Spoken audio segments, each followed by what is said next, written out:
Welcome to Tomcast. My name's Tom Wilkins. I have my good friend Bob Driggers here. And Bob, tell me a little bit about your background. I know it, but the folks at home might not.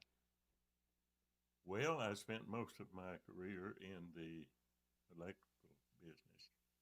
I'm an electrical engineer and worked initially with SWEPCO down in Shreveport, Louisiana as a power engineer and designed power plants, substations, SCADA systems, etc.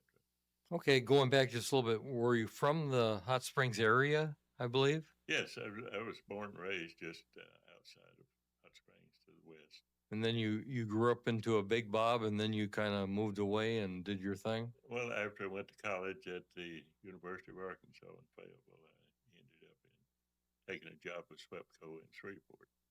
Okay, great.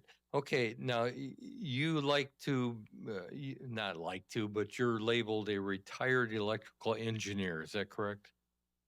Well, I still do a little consulting, so some people call me a retarded electrical engineer. Retarded. Well, Yeah. I can certainly vouch for that personally, knowing you. But you design power plants, substations, and SCADA. I have notes here. What's a SCADA? SCADA, the acronym SCADA. is Okay. Supervisory Control and Data Acquisition. It's basically a computer based, usually two mainframes that control and monitor the grid Okay. and protect the grid. So that's all you did. You never got promoted, or what's the deal? Well, yes, as a matter of fact, I've been with four separate power companies, and with three of them, I was in charge of engineering and operations. Well, that's obviously very cool. But what calls you? I'm sorry. What qualifies you to talk about economic development? Do you feel? Well, it's kind of interesting because while working in South Texas, the Maquiadora program started, and we had lots of business and industry moving to South Texas. And if you're with the power company, you have to work with those customers to determine how to service them, what their needs are, how much power they're going to need, that sort of thing. Okay, and how about now? You said the Makia Dora. Maquiadora, What is that? if you Google it, you'll find out that means twin plant. And that's a whole separate another podcast because that does get complex, but it basically involves free trade zones. And we established free trade zones where we could put plants on the U.S. on the Mexico side because the labor was cheap. And on the U.S. side, we had the administration, shipping, warehousing, and so forth. Okay, so that makes you an economic developer. No, I actually took numerous courses. I ended up as chairman of the local chamber of commerce, and we saw the need that all of these cities had. So we put together demographic information for them on pamphlets that they could show to potential industrial or commercial customers that were interested in coming to South Texas and taking advantage of those programs. And I ended up taking the basic economic development course that Texas offers, and I'll get into that once we start the PowerPoint. Okay, well, let's go ahead. And is there anything else you want to preface all this with, or before we start the PowerPoint? Not really. I mean, I would say that we were greatly successful. We actually brought thousands and thousands of jobs to South Texas. Of course, we also brought electricity customers. Well, one thing I can very much testify that you are the king of PowerPoints. And we're going to see one in our program starting right now, Bob. Why don't you go ahead and unless you don't need that, but we're going to go ahead and start the PowerPoint. You can start your presentation for us. The initial course was the Texas Economic Development Council Basic Economic Development Course, BEDC. And this course was and is accredited by the International Economic Development Council. I took that, I don't remember the year, but it was a long time ago. It was about a week-long course. And about a year later, I took the one offered by Texas A&M Engineering and Extension Service and the Texas Economic Development Council. It was a certification program for Texas economic development professionals. That was taken in College Station, Texas. It was about a week-long course. Then a few months later, I got the opportunity to go to the University of Oklahoma, which is the premier economic development program in the nation. As a matter of fact, the majority of people that go there, take that course, end up with their CEDs. That's where you actually go to get qualified. And as you can see on this slide, they've expanded it beyond Norman, Oklahoma. It now also is offered in this year, in 2025, in Fort Worth, New Orleans, Salt Lake City, etc.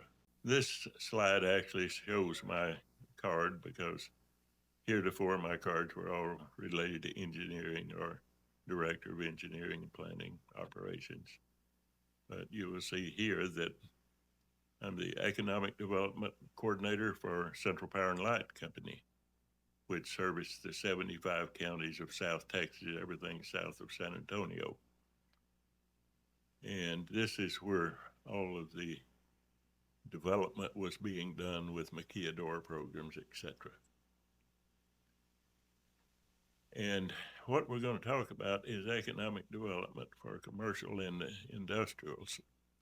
As you can see, I've come up with 10 bullet points here, plus another kind of a surprise bullet point at the end.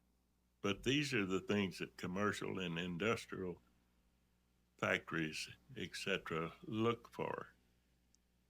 And we'll explain each one of these separately. The local market, in other words, everyone is either selling a product or offering a service, right? And what's the size of the market?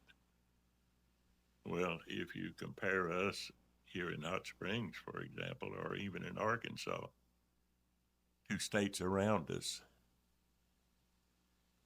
there's 7 million people and 300 more per day moving into the Dallas metro area. And we've got, 35,000 here.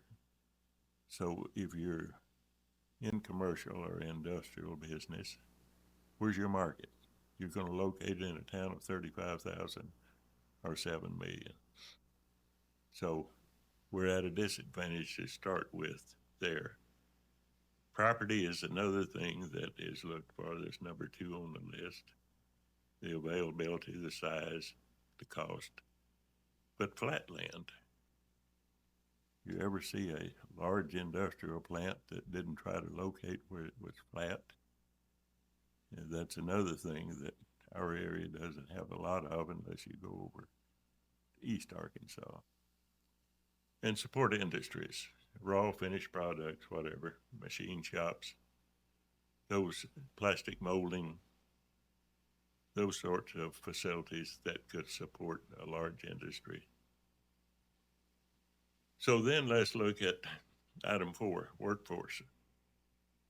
All industrial and most commercial people are looking for a large pool for their workforce.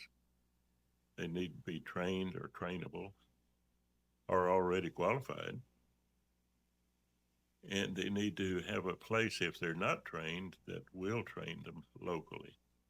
And of course, access to knowledge-based technology. And the hot one right now, of course, is artificial intelligence. Number 5 is shipping. Well, you can imagine our disadvantage in shipping for Garland County area. We obviously don't have a port. We don't have a railway. We don't even have a trucking company. We don't have an interstate highway. And we certainly have no cargo airport. So shipping is a problem compared to other areas. Infrastructure is number 6 on the list. Buildings, availability, and cost. Our roadways and the conditions and the congestion are not good things that industries are looking for. Power supply. We don't have a great amount of power supply. Entergy is pretty much our sole provider in this area. And some of these new data centers require lots of megawatts, lots more than we have available or Entergy has available. Natural gas, water supply, and of course high-speed internet are also things that are necessary. Number 7, education. Where do our public schools rank? Well, you probably know that they rank 49th right now. Were it not for Mississippi, we would be at the bottom of the pile. We have only one magnet school, and I understand it's a great school. We have a vocational and trade school, which could help, but we don't have a major college university. Item number 8, government. Is our local and state government effective? Is it efficient? Is it fair? Do they offer financial assistance, incentives, waivers? About public-private partnerships? Do we have plenty of parking? Is our planning and zoning conducive to new businesses? What are the regulations? Are we over-regulated? Permits and fees. If you put in a business in Hot Springs, you need a permit, right? And they look at city growth. You know, our particular city has not grown in over 30 years. Pretty much flat at 35,000 population. Taxes is number 9. How do we compete with the states around us, like Tennessee and Mississippi and Texas? Texas, for example, the corporate fee is much, much lower. I had a corporation here for a while, and they got to the point to where they wanted monthly reports. In Texas, you can give one yearly report, and the first $600,000 that you make is exempt. City, county, business, taxes, fees, permits, they're all tilted in the favor of other states, not Arkansas. Our real property and our personal property, you know, Texas has 0 personal property taxes. None whatsoever.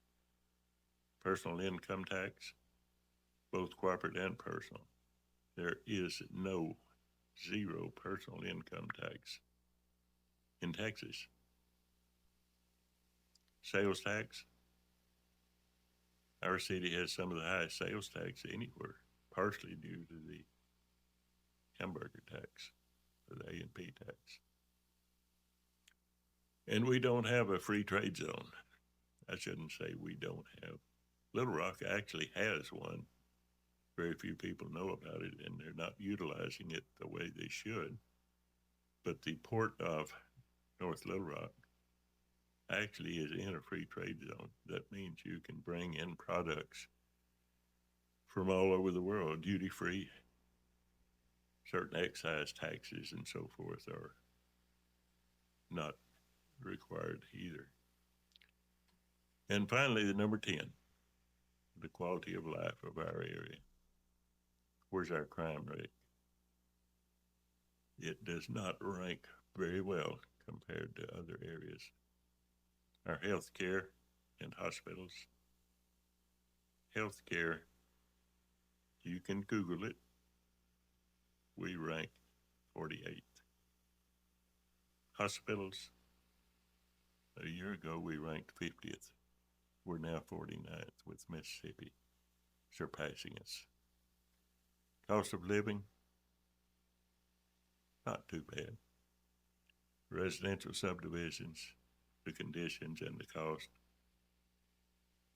We don't have hardly any Class A subdivisions, however, which means sidewalks, parks, etc. in the subdivisions. Parks and recreation and sporting events, we've got way more parks than we really need or can maintain.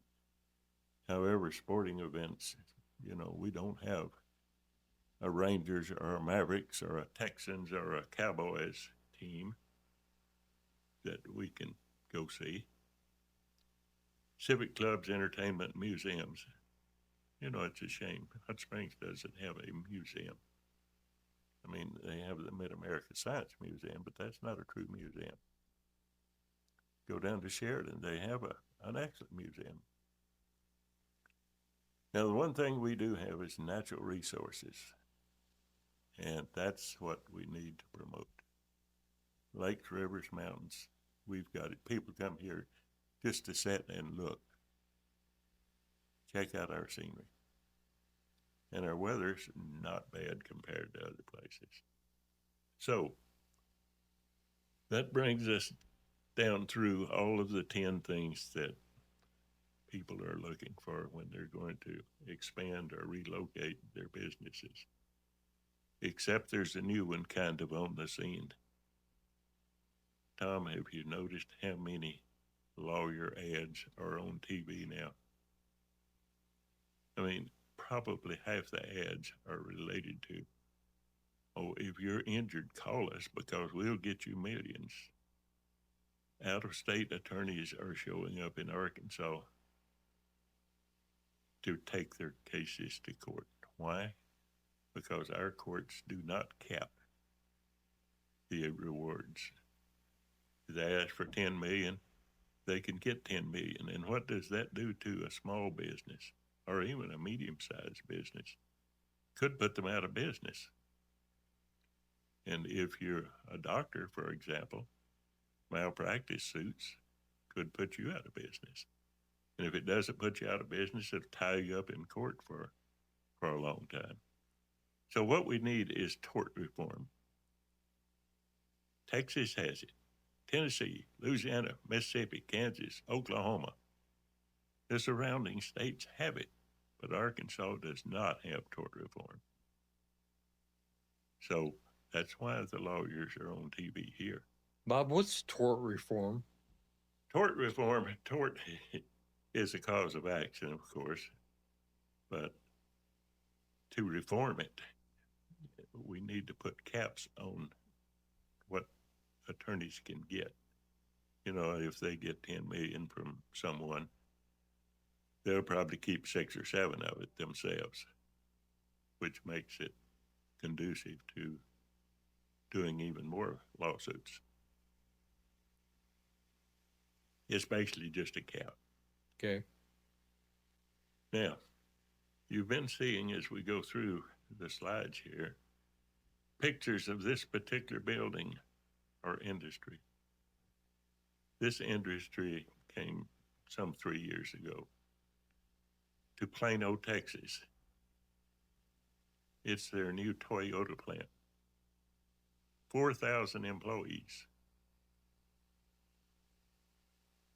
Here's a couple of other shots of it. You can see it's actually massive. But it's only one of hundreds of new businesses, industries that are located in the Dallas area. And it's something that we can't strive for. We don't have the workforce. We don't have the land. We don't have the taxes. There's so many things that we don't have that I would strongly recommend what we do is forget industrial and commercial. And let's concentrate on what our strengths are. Strengths are tourism and retirement.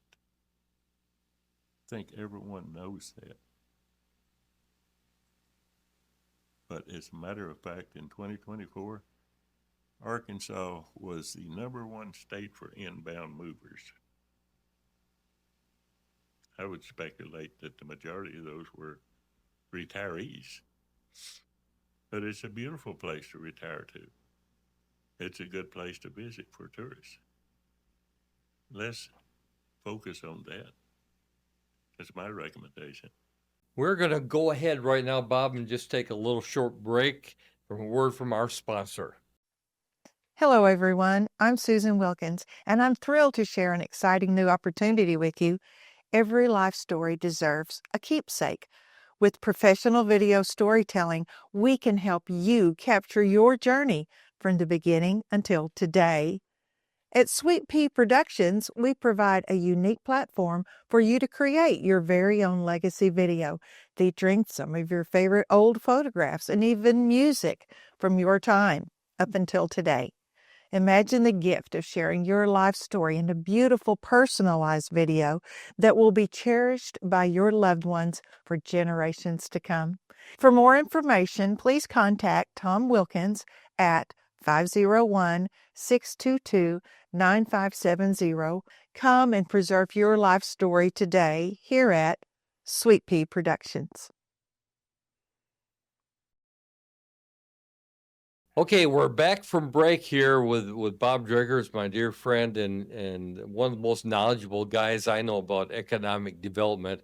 Bob, we've gone through the PowerPoint now and everything. Is there anything you'd like to add to what you've said earlier?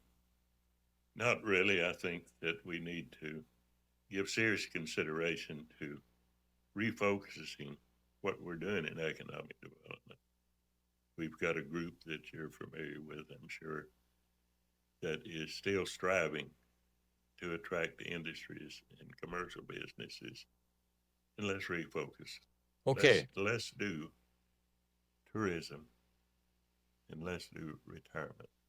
I think we would be very successful there when we really don't have a chance of doing what they're attempting to do now, and they don't have qualified people. I wonder why it's so attempting to do hard, it. Bob. Why is it so hard to do everything like that? Because apparently, I mean, the city and the county both are funding our economic development organization, and they're having meetings, but they never say with whom. And they say, oh, yeah, we've got people interested in coming. Right. And I haven't seen any group that they've actually brought to Garland County. Right. Have you? No, that's a whole different topic, isn't it? It really I is. could speak on that. Maybe we will. Welcome back to Tomcast, and my special guest today is Mr. Bob Driggers. We've been talking about Economic Development 101, right, Bob? Absolutely. Bob, you mentioned a couple things I wanted to go back on and learn a little bit more about. One's the Maquiadora project, and we'll be doing another cast, and we can talk about that later. But go ahead and just give me an overview of it. The Maquiadora program was something that was actually signed into law something like 92, I think. They actually had Maquiadoras all the way back into the 60s, but they didn't really fully take advantage of them. What the Maquiadora program is primarily, we call them twin plant programs, because businesses could come and locate in Mexico. As a matter of fact, textiles was one of the biggest, but automobile manufacturing was in there as well. And say, for example, General Motors, they're paying in Detroit, Michigan, what, $40 an hour for their union employees. And you can hire workers, skilled or trainable workers in Mexico for a small fraction of that. As a matter of fact, when I first moved there, the salary of the average Mexican was $3 per day. $3 per day. Now, think how much you would save if you put a factory in Mexico, and how many people you could attract if you paid $3 an hour, plus benefits, lunches, health care. So it's amazing how many people came from Peru and all Central America up to the border to work, because my goodness, $3 an hour, $4 an hour, and benefits, and it was great for the folks that lived south of the border. And the twin plant concept comes in when the labor, the intensive labor, is done on the south side of the river, but the administration, warehousing, storage, shipping, etc., is in the facility on the other side of the river, on the United States side. Now, if you go back and forth, you typically have to pay customs and excise taxes and those sorts of things. So we established all of the area down there as a free trade zone. All of the border was free trade zone, and which meant we could take raw materials into Mexico. They could manufacture them, build cars out of them, whatever, and then we could bring them back, and there's no cost to take them either direction. So that was a big benefit. It was such a benefit that Canada wanted involved in it. So we actually formed NAFTA, the North American Free Trade Act, if you will recall. Of course, Mr. Trump didn't like NAFTA because it did indeed take jobs out of North America, or the northern part of our country, and took them into Mexico. It was particularly hard on unions because they had run their prices up so much. But NAFTA came from that, and then a couple of other, as a matter of fact, Mr. Trump had it refined, and it's now called USMCA, I think is the acronym. But that is an agreement between the United States, Canada, and Mexico. And it further defines certain things. For example, farm products, they come under a different category than wood, steel, et cetera, But the concept is still take advantage of the cheap Mexican labor. The regulations in Mexico are almost non-existent, so they don't have to worry about government interference. Okay, Bob, let's switch gears just a second, bring it back home for a second. Obviously, you know that I've been involved in the tourism industry for all my adult life, which has been 35 or more years. Right. And earlier you talked about a few different things and how important tourism and retirement is to this area, obviously. And yet we talked about like healthcare, and you kind of noted that, well, one thing I want to say is that I see on our hospitals when they advertise a lot that basically they say that, you know, they've won all these awards and Sure. this, that, and the other. And tell me a little about that angle a little bit. I'm not trying to downgrade our hospitals at all, because I've got friends that work there. I go there for my health problems or situations, challenges, if you will. And the quality of the healthcare here, I think people tend to, we're a retirement community. We both agree on that. Since we're in that retirement kind of age, but we don't retire, we keep going. You're very active in that industry. Just elaborate a little bit more on that. Well, my wife's more active. She actually volunteers at one of the hospitals. She works there, and she enjoys it.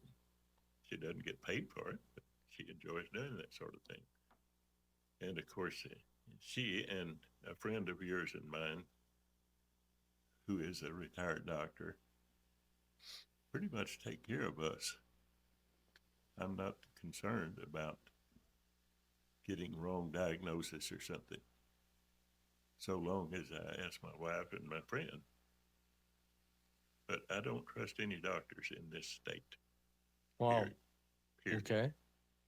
I mean, I use out-of-state doctors exclusively, and out-of-state hospitals when I need it, and I've needed them a few times. Sure. I've had open heart surgery, etc., and I had my aorta replaced, my heart valve replaced, and a week after that, felt like I was 50 again. Right, and you look 50, Bob. my comment. Of course, a lot of it's got to do with the lighting and everything. Sure. But so I know that you go back to Texas, the big state of Texas, for some of your health consultations anyway and whatnot. And do you think that's prevalent across the United States? So there's hot spots for better health care as opposed to maybe not as good, or Sure, there is. As a matter of fact, you can believe this or not, but we actually moved from South Texas to Arkansas because of the poor health care in South Texas. okay? Of the 10 worst hospitals in the United States, 5 of them were located in the Rio Grande Valley. Well, So that's horrible. In other words, those people that checked in the front door and left in the back door in a hearse were the higher percentage well, in Weslaco, Texas, and in Brownsville than anywhere else in the country.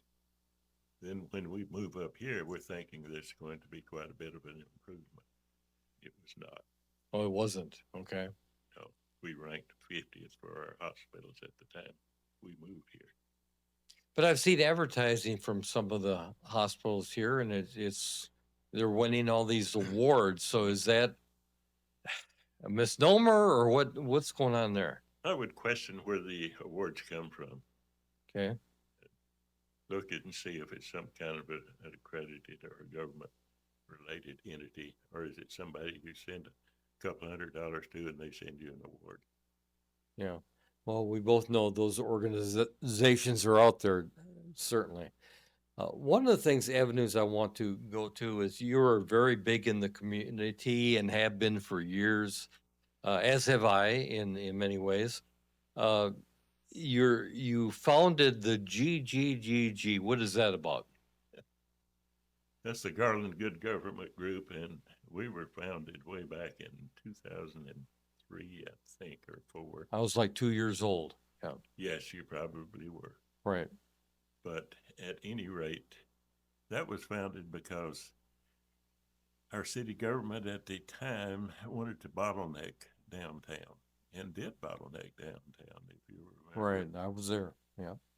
And for an area of a couple of blocks, and that went against the transportation study for the RDOT, which said that Central Avenue and Highway 7 should always be 4-lane at a minimum all the way through town.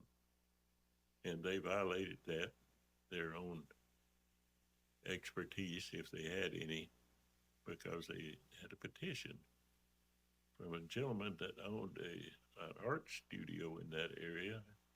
He had 14 signatures on a petition to bottleneck it down to 2 lanes in that area. We actually, at the time this was presented, knew what was going on. We had 480 signatures on a petition. Guess which petition they paid attention to? But that petition was the 480 signatures was the Garland Good Government Group's first action, and how unfair it was and what a problem you were causing. And the police and fire said, yep, it's a problem. But they couldn't say it directly to the city fathers because they worked for the city. Do you think that our form of government is good currently? Well, let me answer that by telling you that there are 4 city manager forms of government in Arkansas. True city manager, not a hybrid. That's Hot Springs, Arkadelphia, Hope, and Texarkana, Arkansas. Which one of those cities has grown any in the last 20 years? Is that conducive to city manager form of government? Now, but we changed years ago from the, was it the Strong mayoral Right. rule? And there was problems back then too with that. So, which one do you consider? If you could wave a wand, let me put that, if you could wave a wand and say, here's the best form of government for what we're talking about, economic development, what would you do? Well, let's look back at why this was changed over because many years ago, when I was a kid, Leo McLaughlin was the mayor and Vern Ledgerwood was the city attorney. And they run roughshod over any change.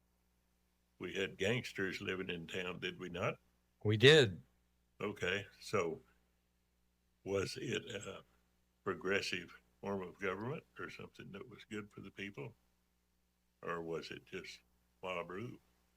Well, I think back in those days I was remodeled the Vapors and managed it for a year or two. And uh, I'm was very updated upon the people that were, at least in that era, what they did and the corruption. Hot Springs has been a very corrupt town for years. And not to say it today it is, but years ago it was really, really bad. And when I came to town and really started getting involved, it was kind of a mayoral kind of thing. That's when they switched it over. And I think there's good things you can point out, and I think there's things that aren't quite as good. Would you agree with that? Well, I would not agree that everything was bad back during those times Okay. because the city was bustling. Okay. I mean, I walked down the street, meet Phyllis Diller. Diller, Phyllis Diller, the Ames brothers, did she like you? Tony Bennett. Go ahead. Tony Bennett. Sure. Well, you know, as I left my heart in San Francisco, right? Absolutely. And of course, that song was written here Right. in Hot Springs. It sure was. But the town was booming. This was Vegas before there was a Vegas. Well, and see, I wasn't here during the '60s era when a lot of that happened, The but I know. 50s. Well, the '50s too. Yes. Well, the '60s I know was when the Vapors was with the gambling, Yes.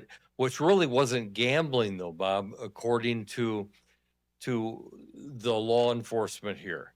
So you talk about corruption. I'm saying there was corruption going on there all the time when the Vapors got bombed.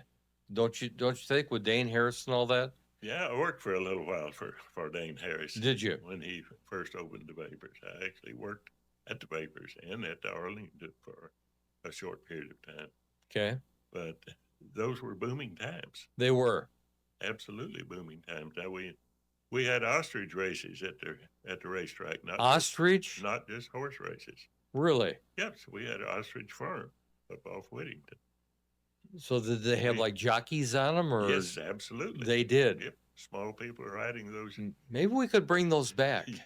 What do you think? It probably wouldn't be a bad idea. We could call Oaklawn today. We had a shooting range downtown on Central, in the middle of downtown. Live shooting? Live shooting range. You could shoot at metal rabbits and ducks and things as they pass. Standing on the sidewalk on Central. I do remember when I came here, and we're getting off topic, but yet we're still in topic because of economic development and what we were kind of discussing earlier.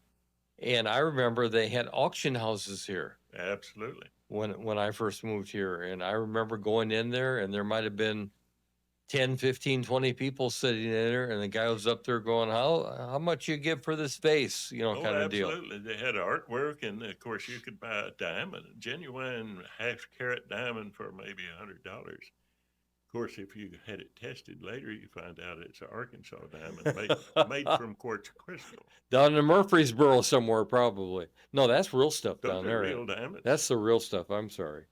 Well, gosh, we've had so many different layers of government in our certainly in our lifetime here in Hot Springs and Hot Springs area, and tourism is how I made my living for 35 years, basically, to round it off. And but we could be a good tourist town with entertainment like you provided. Correct. We could be another Branson, and of course, if you'll recall, back during some of those times, not that far distant, people were saying, we don't want to be another Branson. I remember exactly, Bob. There was a gal named Melinda Barron, Yes. was mayor of Hot Springs.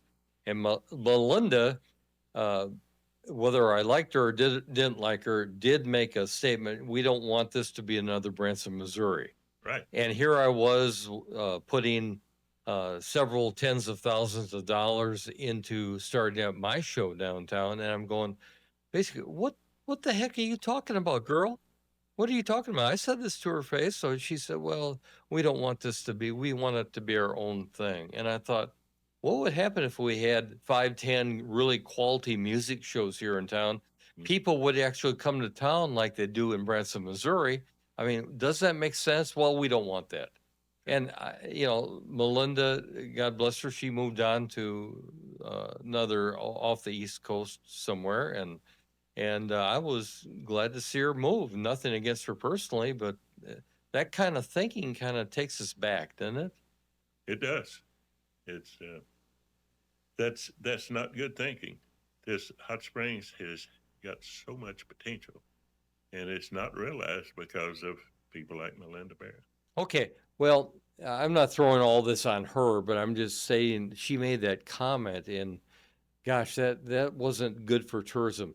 Along the years from Melinda all the way up through today, have you found that the city board it really knows what tourism's all about? Unfortunately, no, I have not. I think we probably right now today have the best city board we've had in many, many years.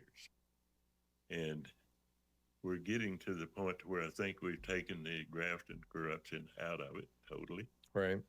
We just need to change the minds of some people that can see the potential for Hot Springs. Okay.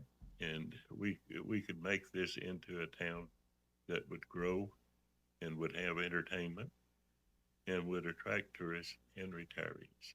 I think Steve Harrison obviously comes to mind, but Steve is reaching retirement age now, and thinking about doing that next year or two. But he's laid a foundation for tourism, and we have done a lot more advertising since Mr. Harrison's been in town, and trying to. It's not all bad, is what I'm saying, but we certainly.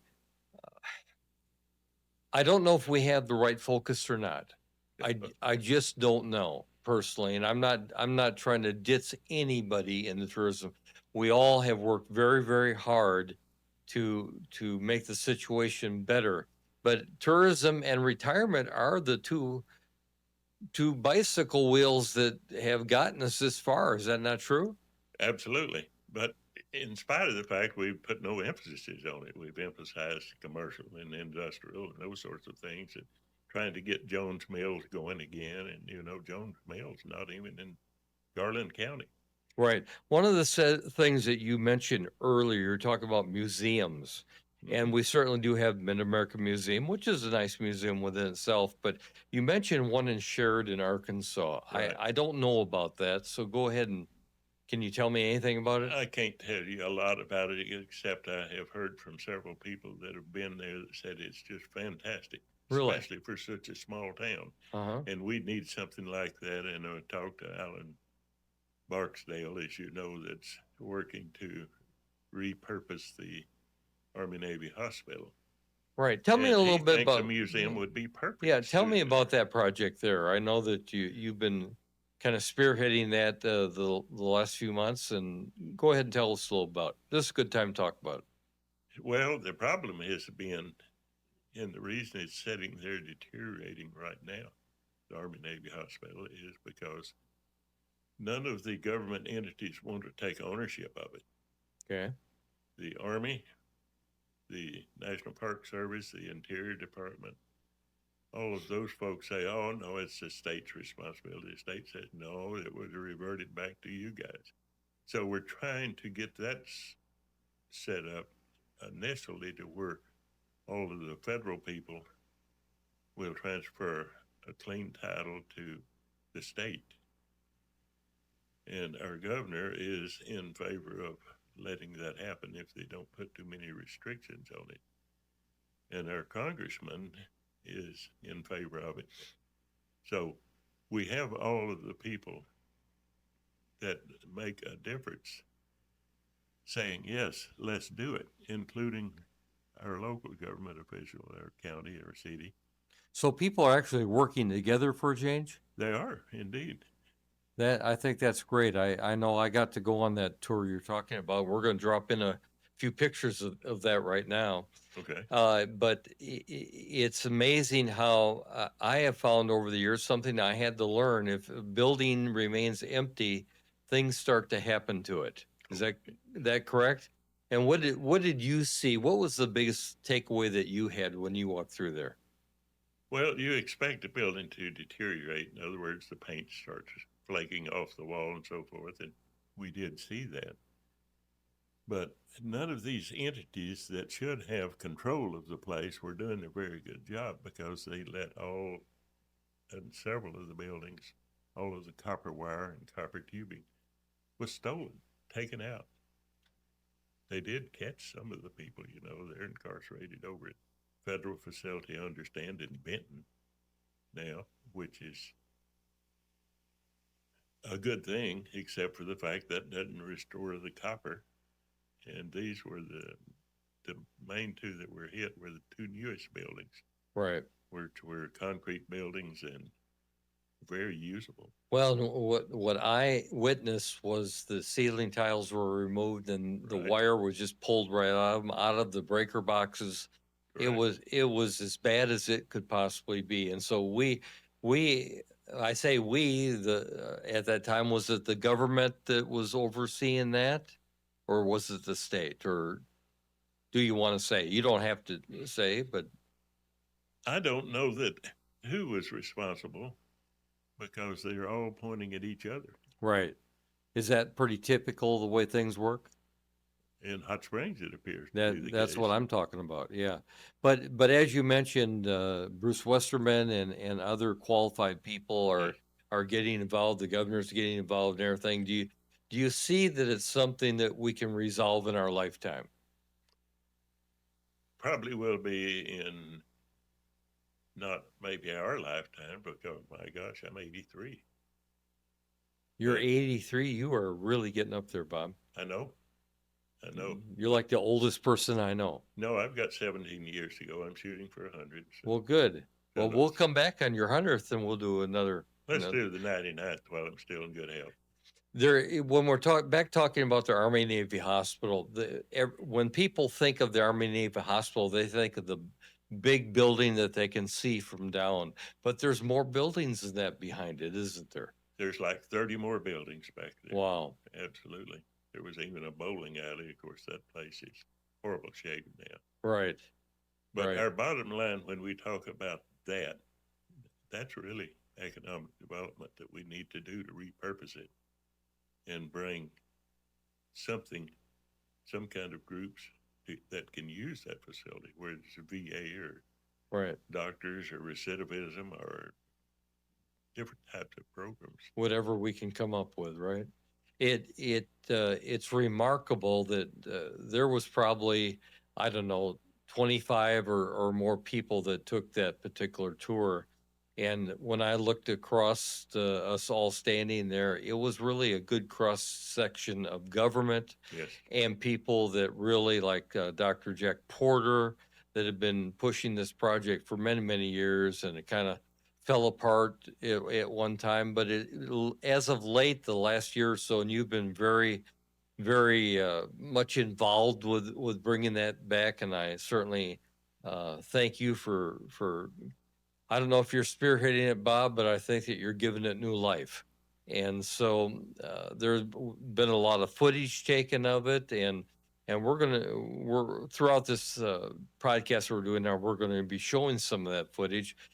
If somebody wants to get involved in helping save that, what would you tell our listeners? Well, come to the next Garland Good Government Group meeting, which is the fourth Thursday. And we always have an update, a report there.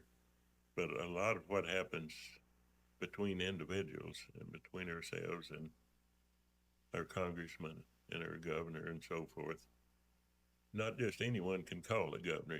We have a member of our committee that is a friend of the governor's, and they text back and forth all the time. So we just kind of keep the push on from that area. And of course, with Bruce, he'll speak to anybody. Sure. Anyway, I'm going to wrap this up, Bob. I appreciate you being here today, and we might be able to talk further about some other subject pretty soon. Absolutely. All right. And This- it'll be more successful. There you go. This is Tom Wilkins and Bob Driggers.